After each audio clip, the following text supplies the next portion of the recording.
Prime Minister, thanks for joining us on Sky News today. During the general election, you campaigned on a message of change, of doing politics differently and making yours a government of service. And yet you find yourself caught in a row over the huge amount of freebies you've accepted while leader of the opposition, £107,000, far more than any other MP. Do you acknowledge that this has undermined your message and reputation? And are you sorry about that? Well, I think it's important just to put it in its context. Any gift or donation to a politician has to be declared. Everything I've had has been declared. And sitting behind the numbers are some human explanations. So quite a lot of that money was for tickets for football matches. I pay for my own tickets at Arsenal. I've got season tickets. Unfortunately, I can't sit in the stand anymore for security reasons. And the club have said, well, in which case, be our guest in the director's box, if and when there's space. Now, no money changes hands. You can't buy a ticket, but then the register says, well, what's the amount that would be the equivalent, even though you didn't buy the ticket, and that has to be declared. Yes. Now, that means if I didn't do that, I couldn't go to Arsenal. I go with my boy. Second example I'll just give you is some of that money was for the loan of a flat during the election period. No money changed hands. Yes, and that was related to your son. Yeah, there was no cash adjustment. We had a situation where the election was called, not when we expected it, I think most people. My son happened to be in the middle of his GCSEs.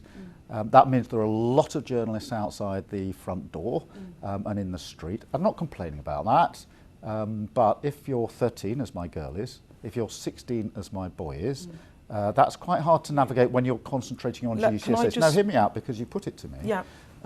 So I said, we're going to get you out of here and get you somewhere where you can just study and get to school and back without having to go through all of that.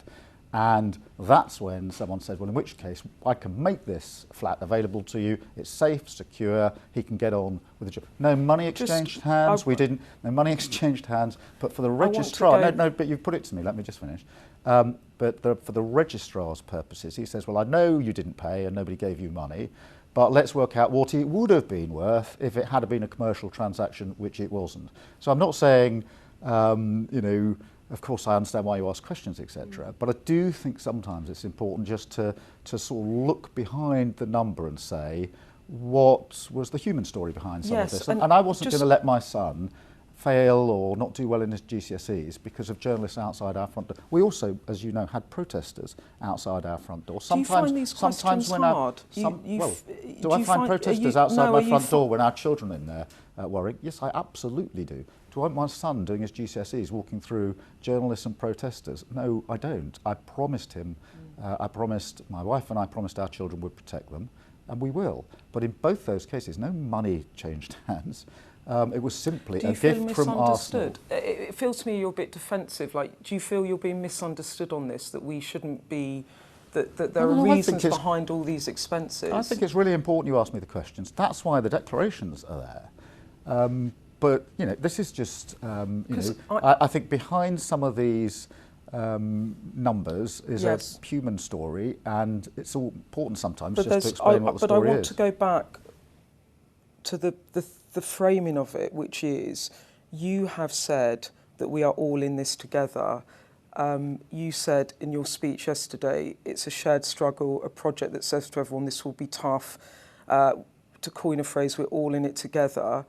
And for some of it, whether you like it or not, it will look to some people that we're not all in it together, that because of your position, you get privilege and freebies that other people don't have access to. Take GCSEs.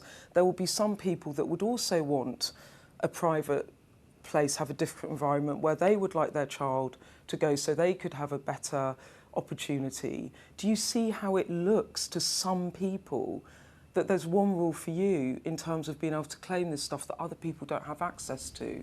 Well, I think that's why the rules are there, to declare it. But look, every day... Do you get it, though? Every day... Do you get how it looks? If you're putting to me, Beth, that I should have stayed in my Kentish Town home and disrupted my son's GCSEs, that was the right thing to do, then I think you should put that to me. OK.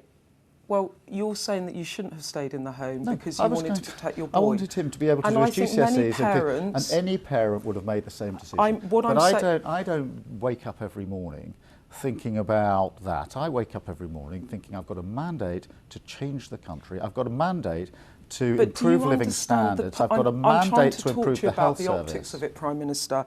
If I go back to what you claimed in opposition, 4,500 on holiday accommodation, 16,000 on clothing, nearly £3,000 on glasses, over £35,000 in football, concert tickets, rugby, the races, over £17,000. There might be human reasons for it, but do you understand the optics of it when you are the Prime Minister that said you were going to do politics differently? It looks like you're claiming loads of freebies. Well, do you get it? Even if you don't agree with it? I've given you my explanation, and I can't improve on that. If people think that my decision to try and protect my son's GCSEs was the wrong one, they're free to do so. There's lots of other things in that, but it's not about your son. If people feel that I should insist on sitting in the stands at Arsenal, notwithstanding the cost to other people. The clothes, that's their the concert tickets, well, there's other things in that. Well, on the clothes, I mean, look, in the general election campaign, we're busy and lots of people want to help, and in this particular instance said, well, I can help with sorting out some clothes. In opposition, that's one thing. You know, what I would say now is I won't be doing donations for clothes again. There won't be any declarations like that. But look, I think that's a matter of judgment for individuals. And Beth, I might just gently say, Sky invite us to quite a lot of hospitality events. Your summer party is a great party costing thousands of pounds, and you invite me every year. Presumably you want politicians to continue to come, and you know, part of that is how politics, and that's why the declarations are really important. What I'm trying to get to, which I think I can see, but perhaps you can't, is that for some people out there, it looks like you were going to do politics differently, and now they're seeing that you're claiming for lots of freebies, and it feels less of a clean break, and to some, a sort of continuity Johnson of getting rich friends to pay for stuff. Well, I've given you the explanation. But do you just not accept that? Look, am I just I understand why you're on asking a different questions. Page? I understand why you're asking questions.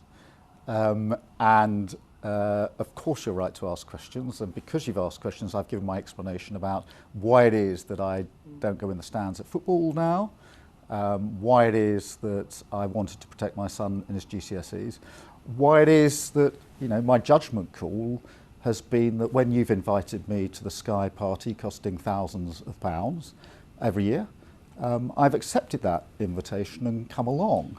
And you would see that as a work event? Would you see a Taylor Swift concert as a work event, for example? I think it's a judgment call for each So you don't MP. want to change the rules? I think it's a judgment call for each Member of Parliament. So you're not going to change the rules, just to be clear, you don't think the rules need reviewing in light of some of the backlash? Well, on the question of the public think you should not accept these tickets? It's a judgment call.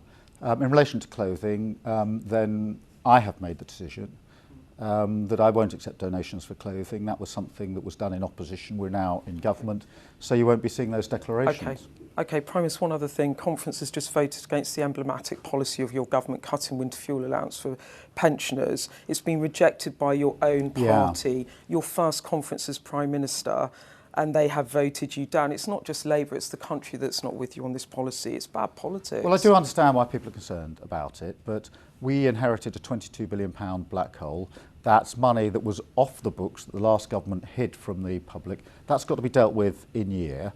We've taken a decision to deal with it because that will stabilise the economy. That means we can commit, and through you I recommit to the triple lock, which means that for pensioners, state pensioners, there was £900 extra this year, £460 protected next year, and so on and so forth, which is why by stabilising the economy, we can ensure that pensioners are better off with a Labour government.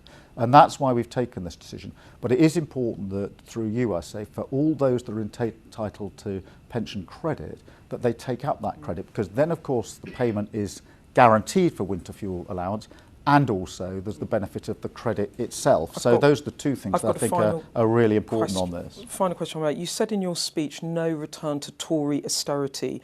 To make it clear, are you considering changing borrowing rules in the budget to allow you to borrow billions more for investment in public services? Is that your answer to no return to Tory austerity? Well, there will be no return to Tory austerity. We saw the damage that has done, and we're still feeling the damage that has done.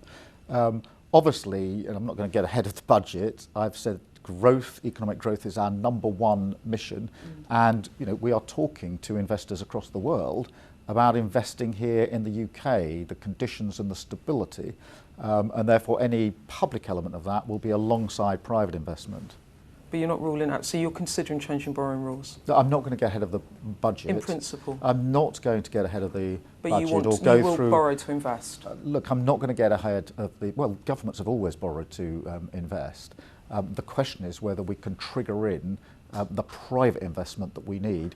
And private investors say to me, what matters most is economic stability. That is the thing they consider over and above all else, which is why we're taking the tough decisions now to ensure we've got the economic stability that we need.